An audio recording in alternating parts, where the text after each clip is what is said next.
শুকুৰবাৰ আছিলে আজি কেনেকুৱা ধৰণৰ ট্ৰেডিং আমি কৰিলো বা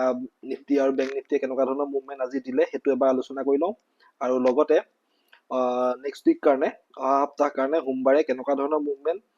আমাৰ নিফটি আৰু বেংক নিফটিয়ে দিব পাৰে তাৰ এটা পৰিকল্পনা আজি আমি কৰি লওঁ যিহেতু আজি আমি ধৰি লওক সকলোৱে অপশ্যন বায়াৰ হয় সকলো বুলি নকৈছো আৰু যোন জড়িত হৈ আছে বিশেষকৈ মই নিজে বাৰু অপশ্যন বায়াৰ হয় চ' আমাৰ কাৰণে কি হয় আচলতে আগতীয়াকৈ প্লেনিংখিনি কৰি থাকিলে আমাৰ কাৰণে অলপ সুবিধা হয় ট্ৰেড কৰোঁতে যেতিয়া লাইভ মাৰ্কেটত ট্ৰেডিং চলি থাকে সেইটো সময়ত জাজমেণ্ট ল'বৰ কাৰণে বা ডিচিশ্যন ল'বৰ কাৰণে আমাৰ কাৰণে সুবিধা হয় কিছুমান যদি আমি পৰিকল্পনা বা লেভেল চেভেল আমি আগতীয়াকৈ যদি উলিয়াই ৰাখোঁ দেখিবলৈ অকণমান চাৰ্টখন লেতেৰা হয় সেইটো মই নহয় বুলি নকওঁ কিন্তু হ'লেও এই লেতেৰা দেখিলেও এই যিবিলাক লেভেলবিলাক আমি বনাই থৈ দিওঁ বা আমাৰ যিখিনি আমি পৰিকল্পনা কৰি থৈ দিওঁ সেইটো অনুপাতে আমি আচলতে লাইভ মাৰ্কেটত তাৰ ফলো পাওঁ আচলতে ঠিক আছে তো আজি কি হ'ল আচলতে নিফটি বহুত ডাঙৰ গেপ আপ অপেনিং হৈ গ'ল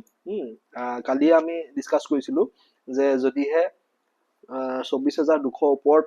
মাৰ্কেট কেনেবাকৈ ছাষ্টেইন কৰে তেতিয়াহ'লে আমি 24,300 আৰু 24,480 টাৰ্গেটৰ কাৰণে আমি কল চাইডে প্লেন কৰিম আৰু যদিহে 24,000 ব্ৰেক কৰি ডাউন চাইডে মুভমেণ্ট দিয়ে তেতিয়াহ'লে আমি 23,850 লেভেললৈকে আমি টাৰ্গেট লৈ পেলাই আমি ডাউন চাইডে ট্ৰেড কৰিম কিন্তু আজি ধৰি লওক অপেনিং যিহেতু বহুত ডাঙৰ গেপ আপ হৈ গ'ল আৰু গেপ আপ হৈয়ে প্ৰথম যিডাল কেণ্ডেল বনালে এডাল হেমাৰ কেণ্ডেল বনাই দিলে তাকো 24,300 যিটো আমাৰ প্ৰথম টাৰ্গেট আছিলে তাৰ ওপৰত চ' সেইটো কাৰণে 24,200 কোনো ধৰণৰ আজি আচলতে প্ৰয়োজনে নহ'লে আমাক যদিও আজি গেপ আপ অপেনিং হ'ল গোটেই দিনটো আচলতে আপোনালোকে যদি মন কৰে কেণ্ডেলখিনি চাই গোটেই দিনটো ছাইডৱেজ হৈ মাৰ্কেট শেষ কৰি দিলে চ' অপশ্যন বায়াৰ হিচাপে আচলতে আজি বিশেষ তেনেকুৱা কোনো ধৰণৰ মুভমেণ্ট আমি দিনটোত নাপালোঁ মই মাত্ৰ এটা ট্ৰেড ল'ব পাৰিলোঁ সেইটো তাকো বেংক নিফটিত সেইটো মই বেংক নিফটিত দেখাম ৰাতিপুৱাই এই যিটো মুভমেণ্ট দিছিলে নিফটিয়ে 9:20 পৰা ধৰি লওক 9:45লৈকে এই মুভমেণ্টটো বাহিৰে কোনো ধৰণৰ মুভমেণ্ট অপশ্যন বায়াৰ হিচাপে আজিৰ কাৰণে আমাৰ হাতত কোনো ধৰণৰ মুভমেণ্ট তেনেকুৱা নাছিলে বিশেষ একো খাছ মুভমেণ্ট নাই 10, 12, 20 পইণ্টৰ কাৰণে 20 পইণ্টটো নহয় আচলতে খুব কম ৰেঞ্জতে আজি আচলতে নিফটিয়ে ট্ৰেড কৰি থকা দেখা গ'ল কিন্তু এটা বস্তু চাব সদায় যদি বিশেষকৈ ডাঙৰ গেপ আপ বা গেপ ডাউন হৈ যায় সেইদিনাখন আচলতে মাৰ্কেটে বাকী গোটেই দিনটো ছাইডৱেজ হৈ পেলাই থাকিব বিচাৰে বা বিশেষ কোনো মুভমেণ্ট নিদিয়াকৈ গোটেই দিনটো অপশ্যন বায়াৰসকলৰ প্ৰিমিয়াম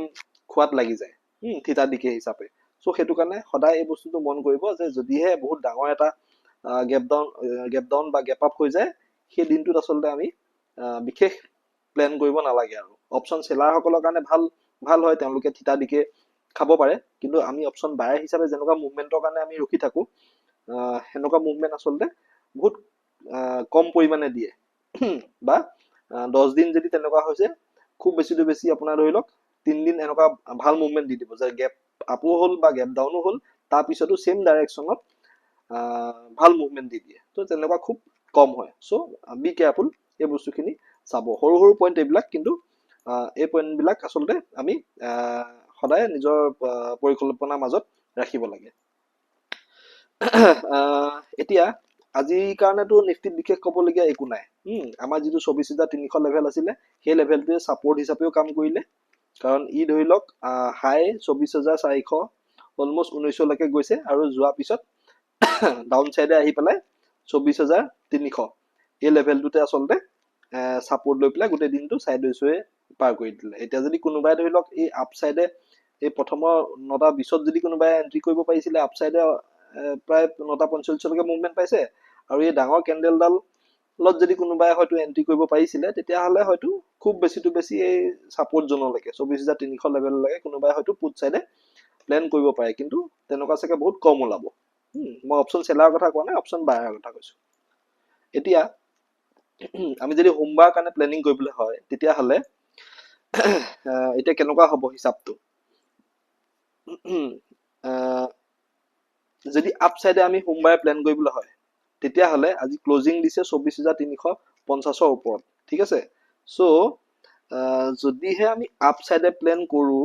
তেতিয়াহ'লে এটা বস্তু মন কৰিব দেই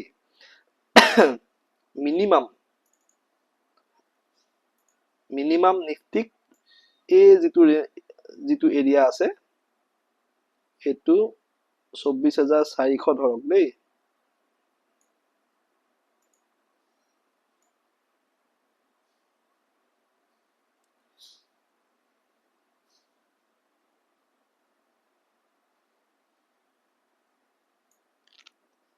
হল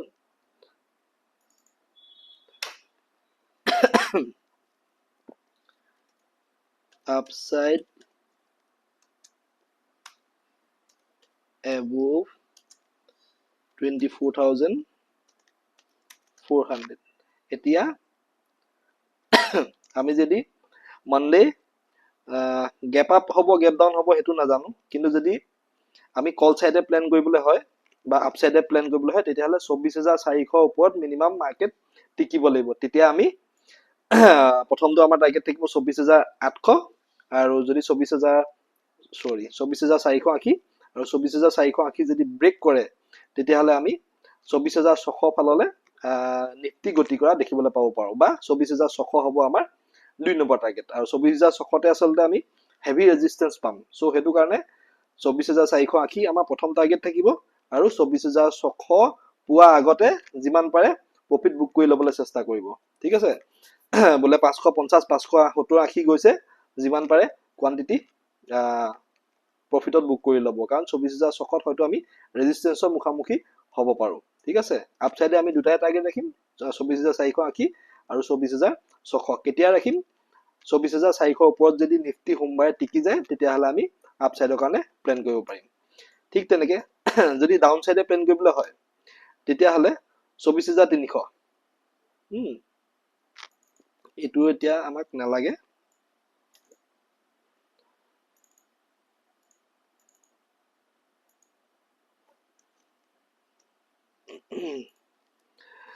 ডাউন সাইডে যদি আমি প্ল্যান কৰো তেতিয়াহলে 24,300 24,300 যিটো আমাৰ যিটো সাপোৰ্ট আজি আসলে সাপোৰ্ট হিচাপে কাম কৰিছিলে তো ডাউন সাইড বিলো 24,300 24,300 যদি ব্ৰেক কৰি দিয়ে নিফটিয়ে তেতিয়াহলে আমি সোমবাৰৰ কাৰণে ডাউন সাইডে প্ল্যান কৰিব পাৰিম আৰু আমাৰ টাৰ্গেট কি থাকিব প্ৰথমটো টাৰ্গেট থাকিব 24,200 এটো এটা ইম্পৰ্টেন্ট সাপোৰ্ট লেভেল আমাৰ কাৰণে মই পুনৰ কৈছো 24,200 আমাৰ প্ৰথম টাৰ্গেট থাকিব আৰু 24,100 আমাৰ 2 নম্বৰ টাৰ্গেট থাকিব ঠিক আছে 24,300 লেভেল যদি সোমবাৰে নিফটিয়ে ব্ৰেক কৰি দিয়ে তেতিয়াহলে আমি ডাউন সাইডে প্ল্যান কৰিব পাৰিম আমাৰ টাৰ্গেট কি থাকিব 24,200 আমাৰ প্ৰথম টাৰ্গেট থাকিব আৰু 24,100 আমাৰ 2 নম্বৰ টাৰ্গেট থাকিব 24,200 যেহেতু আমাৰ এটা ষ্ট্ৰং সাপোৰ্ট হিচাপে আগপা কাম কৰি আহিছে সো হেতু কাৰণে ইয়াৰ আশে পাশে পাওঁতে যিমান পাৰে প্ৰফিট বুক কৰিবলৈ চেষ্টা কৰিব ঠিক তেনেকে যদি 24,100 ফাললে মাৰ্কেটখন যোৱালৈকে আপোনালোক ৰখি থাকে তেতিয়াহলে 24,100 পুৱাৰ আগে আগে যিমান পাৰে কোয়ান্টিটি প্ৰফিটত উলিয়াই লবলৈ চেষ্টা কৰিব কাৰণ 24,100 হয়তো পুনৰ সাপোৰ্ট লব পাৰে মাৰ্কেটে আৰু 24,100 যদি ভাঙি আহে তেতিয়াহলে আমাৰ কাৰণে 24,000 এটা ডাঙৰ সাপোৰ্ট হিচাপে কাম কৰিব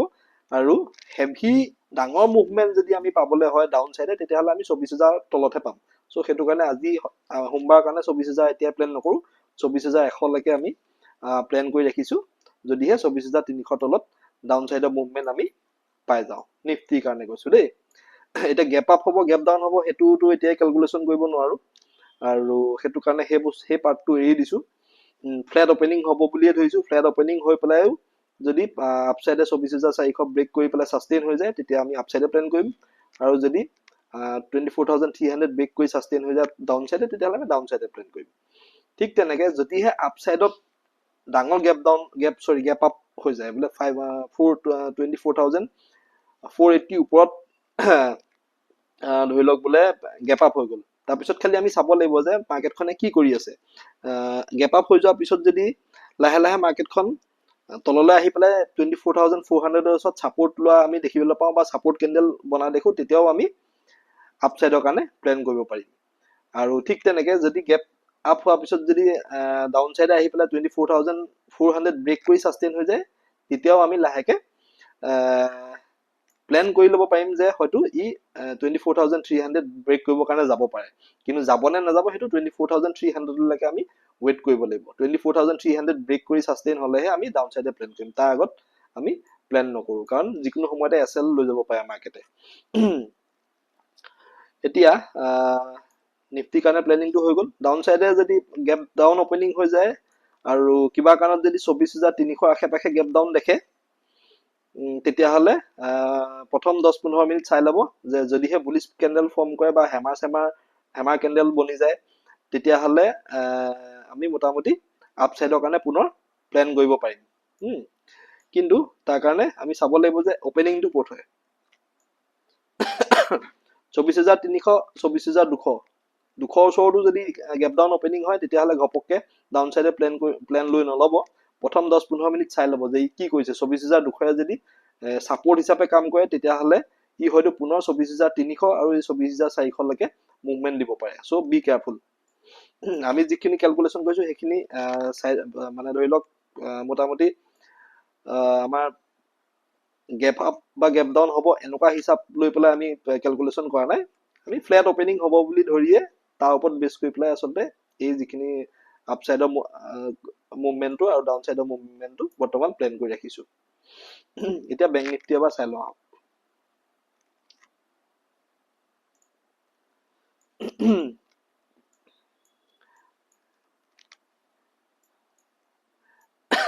বেংক নিফটিটো কালিয়ে আমি আসলে প্লেন কৰি ৰাখিছিলো যে বেংক নিফটি যদি 50,250 ওপৰত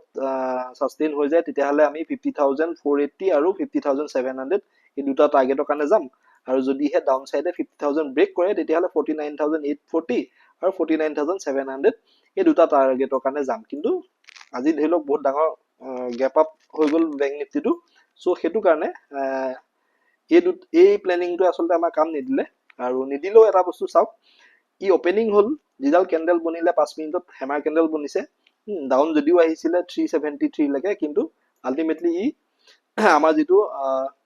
প্ৰথমৰ টাৰ্গেট আছিলে 50,480 সেই লেভেলটোতে আসলে সাপোৰ্ট লৈ পেলাই ৰখি গ'ল আৰু ৰখি যোৱাৰ কাৰণে মই এটা পাৰ্সোনালি কল সাইডে প্লেন লৈছিলো এই যিডাল কেন্ডেল দেখিছে 9:25 মই এন্ট্ৰি কৰিছিলো আৰু এই যিডাল ৰঙা কেন্ডেল 950 এই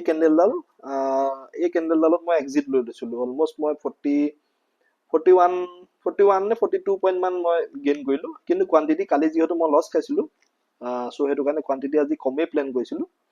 আৰু মই ভাবিছিলো হয়তো ই 700 ব্ৰেক কৰি অলমোস্ট 850 আশে-পাশে গুচি যাব কিন্তু সেইটো নহলে আসলতে আজি 50,700 ৰ পৰা কালি ভিডিঅ'ত মই কৈছিলো যে সেলিং আহিব পাৰে আৰু আজি ঠিক তেনেকে 50,700 ৰ আশে-পাশে যেতিয়া গ'ল বেংক নিফটি তাৰ পিছতে আসলে সেলিং আহি গ'ল আৰু সেলিং আহিলে যদিও 50,480 যিটো লেভেল আছিল আমাৰ হেতুতে সাপোৰ্ট বাৰ দুবাৰ 3 নম্বৰ বাৰ সাপোৰ্ট লৈ পেলাই বেংক নিফটি মোটামুটি 50,484 ক্লোজিং দিছে এনে টেকনিক্যালি চাবলৈ গ'লে ইমান পজিটিভ ক্লোজিং বুলি নকওঁ কাৰণ 50,500 ৰ ওপৰত যদি ক্লোজিং দিলেহেঁতেন হেতু এটা টেকনিক্যালি আমি আসলে ষ্ট্ৰং ক্লোজিং বুলি ক'ব পাৰিলো কিন্তু যেহেতু 500 ৰ তলত ক্লোজিং দিলে সো হেতু কাৰণে ষ্ট্ৰং আমাৰ মাৰ্কেট বুলি আসলে আমি ক'ব নোৱাৰো এতিয়া যদি সোমবাৰ কাৰণে প্লেন কৰিবলৈ হয় তেতিয়াহ'লে গেপ আপ বা গেপ ডাউনটো বাদ দি দিছো তেতিয়া আমি কেনেকৈ কৰিব লাগিব যদিহে ফ্ল্যাট ওপেনিং হয় আমাৰ তেতিয়াহ'লে আজি এটা বস্তু চাওক ই ৰেজিস্ট্যান্স দুবাৰ ৰেজিস্ট্যান্স লৈছে 50,600 ৰ লেভেলত সো হেতু কাৰণে এই যিটো লেভেল আমাৰ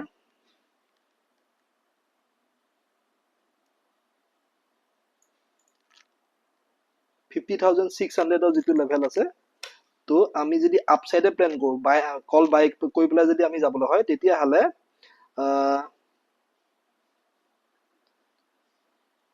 upside above 50,600 যেতিয়ালৈকে 50,600 ৰ এই লেভেলটোৰ ওপৰত সাস্টেইন নহয় বেংক নিফটি তেতিয়ালৈকে আমি কল সাইডে প্লেন কৰিলে আমাৰ কাৰণে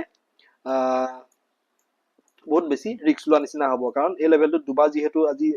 চেলিং আহিছে আৰু এইটো ডাবল টপ বনাই পেলাই তললৈ আহিছে। চ' ইয়াত যথেষ্ট চেলাৰ আছে, সেইটো কাৰণে 50,600ৰ ওপৰত মাৰ্কেট যদি টিকি যায় তেতিয়াহ'লে আমি কল চাইডে প্লেন কৰিব পাৰোঁ। আমাৰ প্ৰথম টাৰ্গেট কি হ'ব? 50,700 দেখিলে ইয়াৰ ওচৰৰ পৰাই যিহেতু চেলিং আহিছে, চ' 50,700 আমাৰ প্ৰথম টাৰ্গেট হ'ব, আৰু 2 নম্বৰ টাৰ্গেট থাকিব আমাৰ 50,850।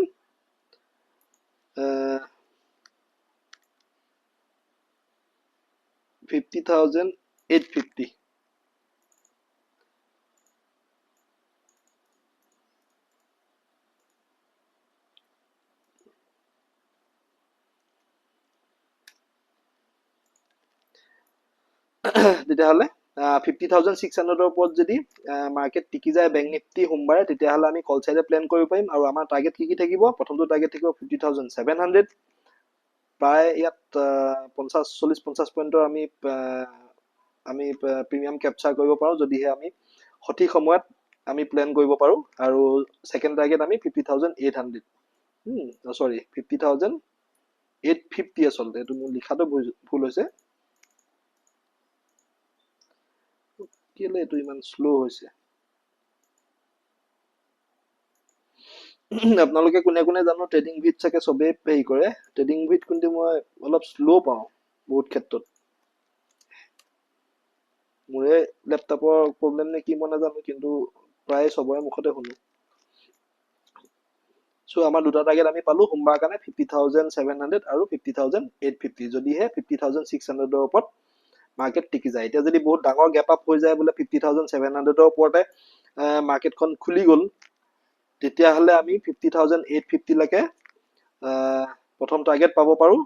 আৰু তাৰ ওপৰত ডাইৰেক্ট আমি 51,000ৰ আমি লেভেল আমাৰ কাৰণে আচলতে অপেন হৈ যাব। চ' বৰ্তমান ইমানটো লেভেললৈকে আমি কেলকুলেশ্যন নকৰোঁ, তথাপি 51,000ত আমি ৰেজিষ্টেঞ্চ পাম, কিন্তু এই বস্তুটো মনত ৰাখিব। এতিয়া ডাউন চাইডে যদি আমি প্লেন কৰিবলৈ হয়, তেতিয়াহ'লে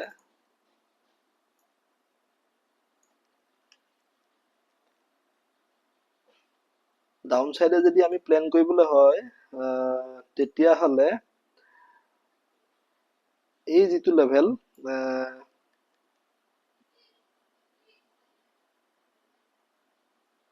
50,400,